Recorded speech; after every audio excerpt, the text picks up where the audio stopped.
காண்பிக்கப்பட்டது.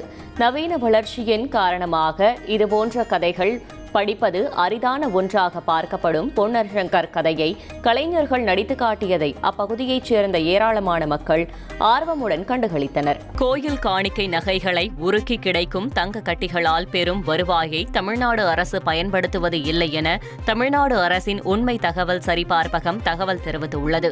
இதுகுறித்து சமூக வலைதளங்களில் ஒரு போஸ்ட் வைரலானது.